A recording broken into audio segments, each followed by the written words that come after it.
This lathe has problems. Worn out lead screws, buggered tailstocks, and one a lot more serious. This is supposed to be a super precision lathe, which has a lot more to do with what's going on inside than the way things look out here. Though this chipped pane is still a pretty good litmus test for what I might find within. But an indicator is a lot more scientific, and considering I should basically see no movement at all when I yoink around on the spindle, there's definitely something not right around these parts. By that, I mean the headstock, where the bearings are. I think the bearings are shot.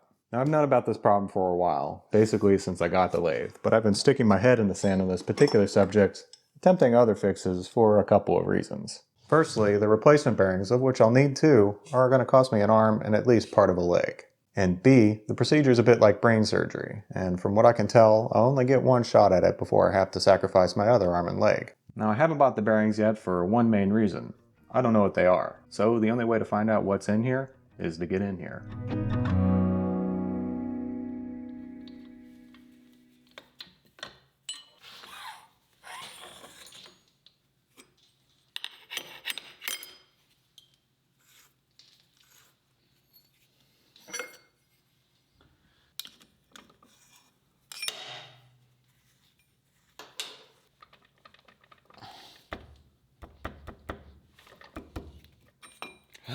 Jeez, oh Pete's.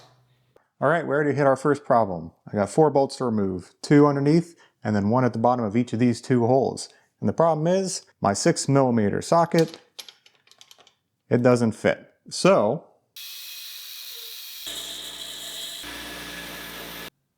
I made a better one.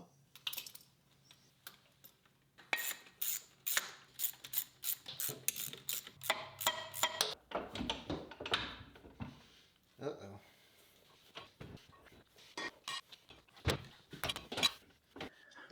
Alright, so maybe there was a little bit more to it than that. I guess the first step, after looking it up online, and then step number 2 is to disconnect it with this taper pin here.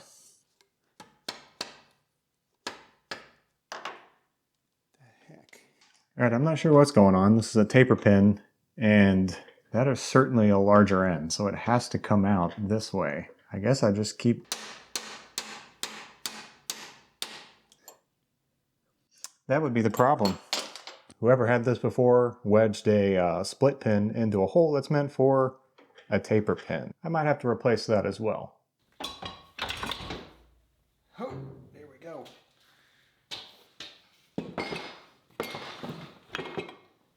Alright, we got that out of the way, and I honestly thought this shaft was going to come out with it. That's why I removed that taper split pin thing. But no dice. Now we got to go below and start removing stuff down there. I can barely fit myself in this little hidey hole, let alone a camera, but basically I have to one-handed off-camber deadlift the behemoth of a motor to relieve belt tension, disconnect a real bastard of a circlip on the pulley countershaft, then, and as easy as that, the 2 belts come free.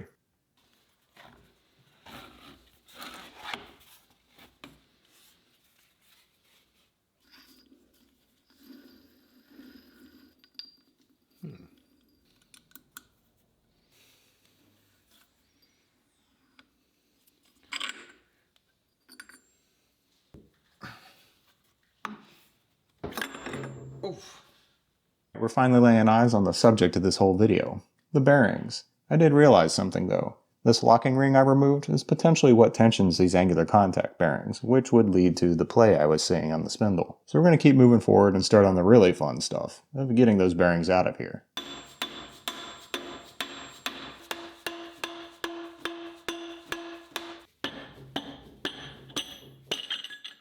Oh boy.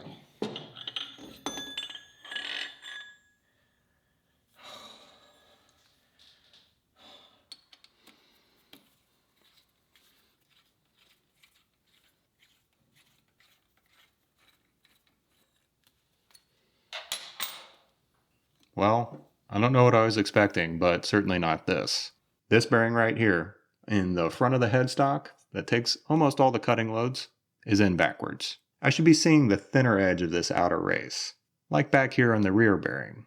This orientation, or at least the correct one, is what allows the bearings to be preloaded against one another and prevents all that slop I was measuring before. So clearly I'm not the first fool to dig this deep into this particular machine. On top of that, any chance of salvaging these bearings is now completely gone because to remove them, I basically have to ruin them.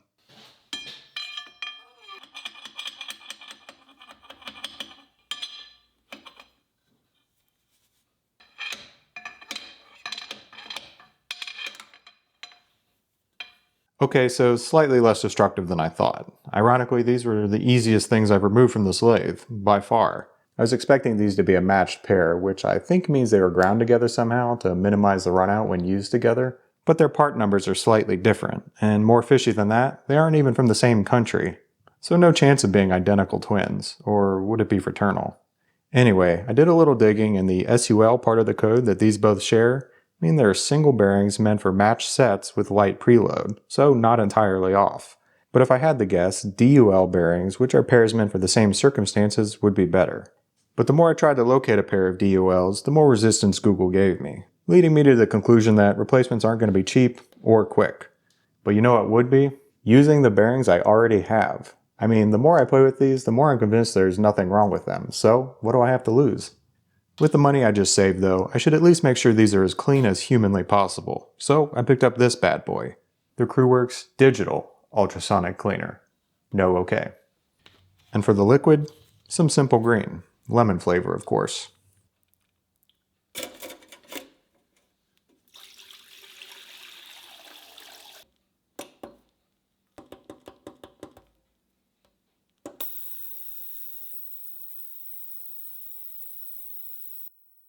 Now that those are cooking, I just realized something. I'm really frickin' hungry. Which is perfect because I just got a delivery from our new sponsor, Factor.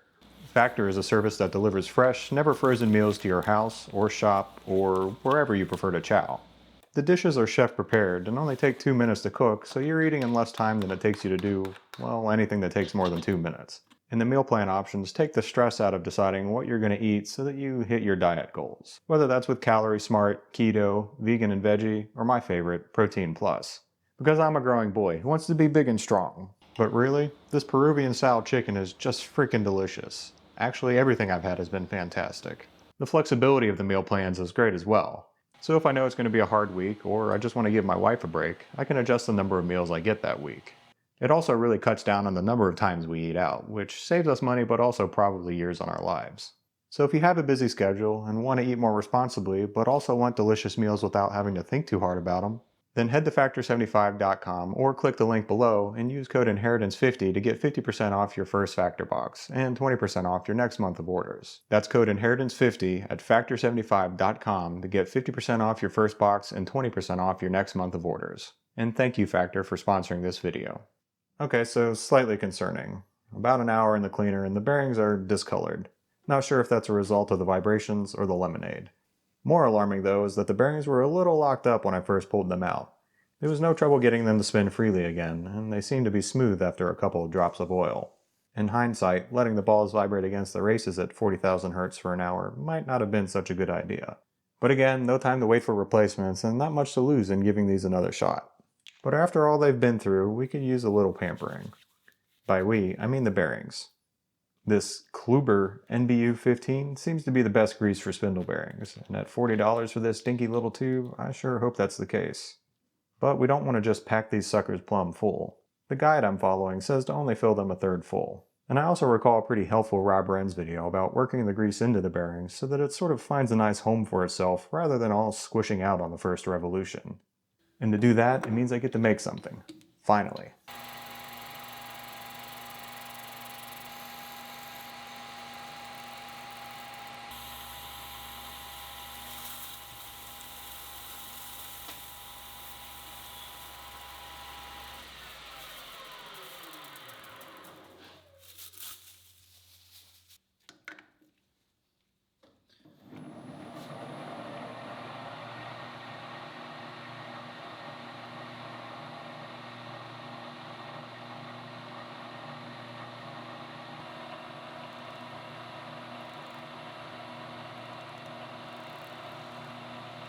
Basic idea is to find a sort of happy equilibrium, working the grease in from side to side until it kind of stops squishing out. About like that. Now before we go slapping all this back together, maybe I should explain a little bit about what's going on. This is the spindle. We got acquainted with it before. The bearings go on here about like this and are tightened in place with this threaded ring. But this only works if the bearings are facing the right way. Why? Well, these are angular contact bearings and they look like this on the inside.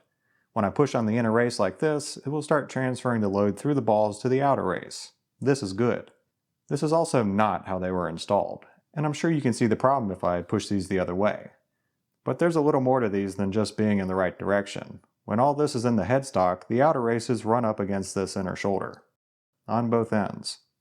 This sets the distance between the bearings, and depending on how tight I make the threaded ring, I'm increasing the preload on the bearings. And if I over-tighten that ring, we have a real problem. That's what this last piece is for, the spacer tube. Its length is exactly the same as the distance between the front and rear shoulders in the headstock. So when I snug the threaded ring, the inner races can only go so far before they literally can't go anymore. This also sets the preload of the bearings to the perfect amount. Simple enough, right? Well, there's more. The thing that makes these bearings so special are these little marks on the inner and outer races. These indicate the most accurate position of the races. So in theory, if I line these marks up between the two bearings, I'll get the least run out possible. Supposedly down in the millionths of an inch. So pretty darn good. Okay, that's enough talking about something I know nearly nothing about. So let's get this all together. I'm adding this line to the spindle to help me keep the bearings lined up like I just explained. And I have to grow the first bearing a bit just to get it on here without much trouble.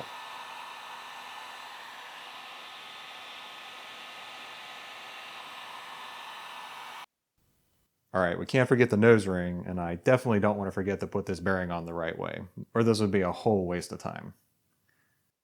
Okay, that part is done, and now all this has to go into the headstock, which needs to do some growing up as well. But there's a lot more mass here, so I'll let it take a nap with the grow gun. Blankie included. Roasty toasty. Now we just have to line the marks up on our two races, orient them vertically, and slide her in.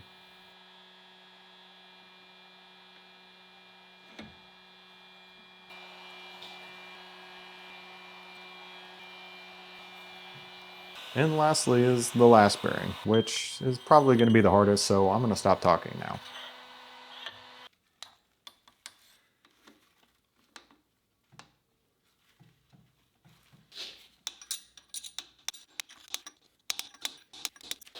Six and a half hours later.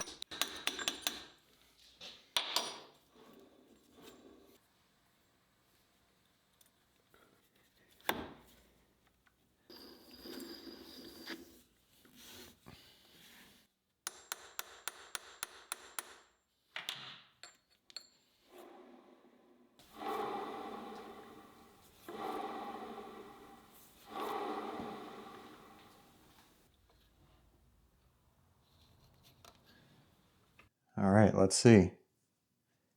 Wow, that's incredible. Just a smidgen of movement, but less than a 10,000th of an inch. And considering we started at over 10,000ths of an inch, this is basically a 100-fold improvement. And I would bet that that little smidgen of movement will go away once we run the bearings in a little bit. And to run the bearings in, I'll need the belts, but not these crummy old ones. I bought some brand spanking new ones.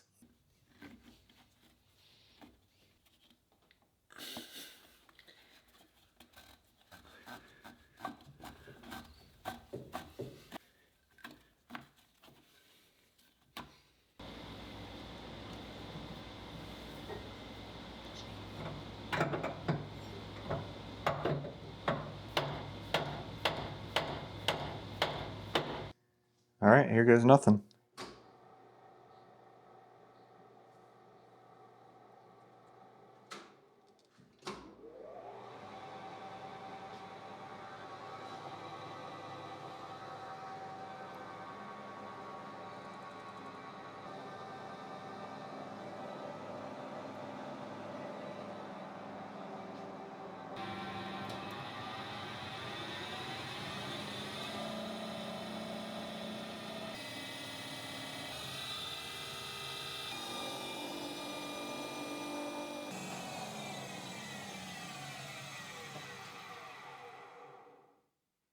Alright, after running these bearings in for about 5 hours at speeds from 500 to 3000 RPM, everything seems okay. Nothing yeeted itself from the machine, nothing loosened, and nothing is even warmer than Luke, so I'm going to say that this bearing replacement was a success. Even after all that running, there's still basically no axial play in the bearings. And even more importantly, absolutely no radial play, which is exactly what we want. So let's get this all back together.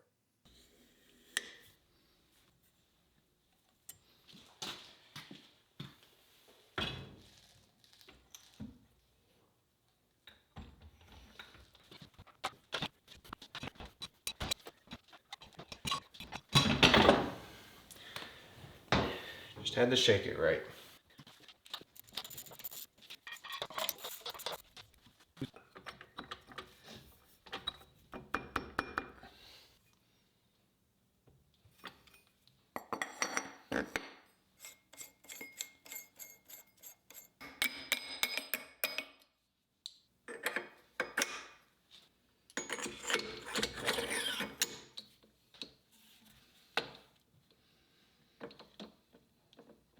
Alright, we're all back together. Sort of. Remember this little guy? The split pin that should be a taper pin?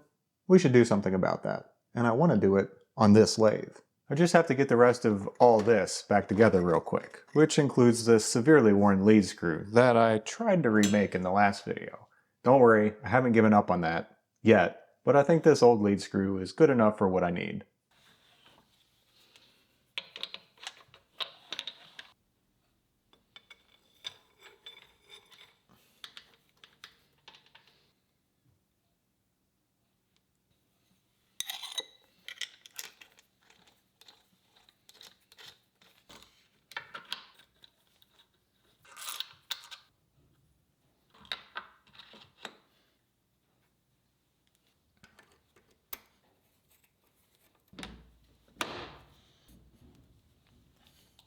Now for that pin, which I need to know the taper of, but it doesn't exist.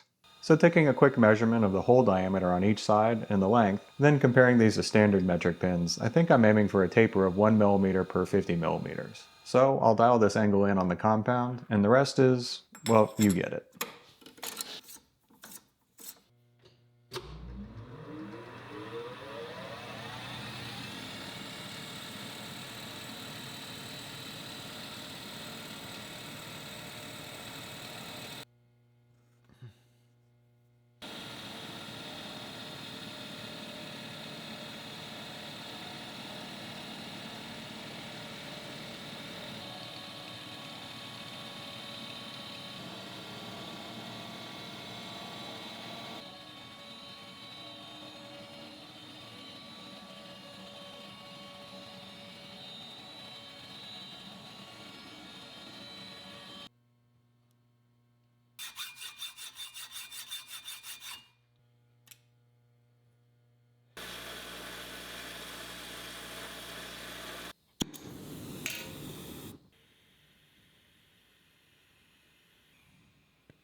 One taper pin whipped up. Let's get it in.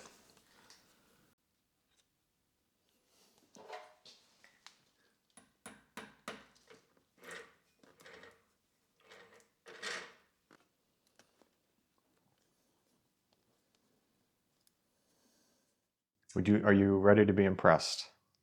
Did you unpaperweight the lathe? It wasn't exactly a paperweight, but I made it a better paperweight. I fixed the bearing problem. So I'm going to overlay on the video the axial and radial play that we had in this spindle. And you're going to pretend like it's crazy. Okay, ready? Look at this. That's awful. That's so terrible. Oh my god, that's disgusting. Perfect. That's a problem because you can't have that in a lathe. Well, you can, because you did. You shouldn't have that in a lathe. There we go. My plan was to replace the bearings. I tore apart the lathe. And in the process of tearing apart the lathe, I discovered that the front bearing was in backwards. Only the front one. Only the front one. Well, that's dumb. I thought they were both in backwards, which at least would make some sort of sense. But if they're only half in backwards, Yes.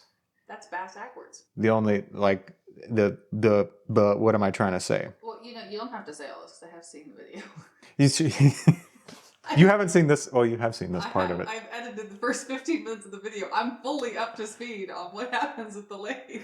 Okay, we're just going to jump right to it. I got to switch indicators, and I know you've already seen this, but pretend you haven't. Indicator, and we're probably going to bring you over here. Bring me over there. Bring you over, yeah. Why am I like a dunce with this thing? I've never used this thing before. We have our indicator. Can you see it? I can see the indicator. This is a tenths indicator. Just to clarify, Okay. 10 on that is 1 tick mark on this. Okay, so this is 10 times more accurate. It's Okay. super duper sensitive. And you remember Don't want to hurt its feelings. that we were moving like 10 tick marks. We were moving 10 thousandths of an inch. All the way around. Yoink around on that Yoink thing. on it? I don't know if I have the strength to yoink Well, on it. Okay. Does not appear to be moving. I'm not entirely sure if that's the lathe or just my weak fingers. Well, let the let your big guy big get in strong. here. That's not doing anything. Infinitely better than what Infinitely. I would say approximately at least 100 times better? 100 times better. As you previously said. As I in the previously video. said. You smart ass. So that's just in and out, right? Mm-hmm. More important on a lathe is diameter. Oh, side to side. So- Very bad. Now try yoinking around on Can I do it that? up and down. Why not sideways? Because the indicator isn't facing sideways, Oh, bro. Okay, fine. That is not doing anything. So The point of this lathe is that it's a hardened knockoff. let's call it a clone. It's a knockoff, okay? Will it now do what you want it to do? This part of the lathe will do what I want it to do. There's still some other stuff that needs to be sorted out in these regions. So maybe I should explain. I kind of lost track of what my goal was with this lathe. I think we all picked up on that.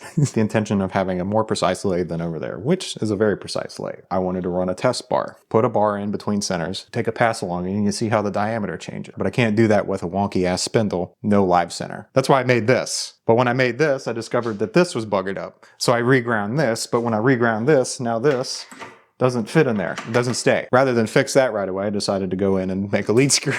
That wasn't strictly necessary. Don't interrupt me. You're going to make me lose my train of thought. Choo-choo.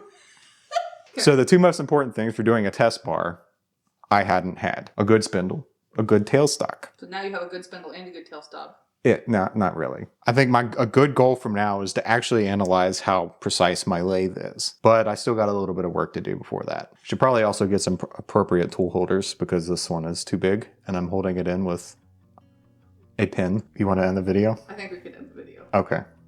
I think that's good. Bye.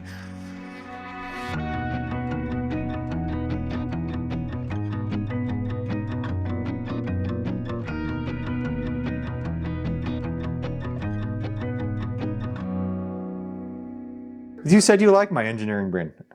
This is not your engineering Okay. voice. Your engineering voice, you get like low Oh, and seductive, and you're like, okay. well, this is how things are going to So- go. And then I'm like, yes, please. I was most interested in your grow gun, though, because I was wondering if that's why you happen to be the way you are.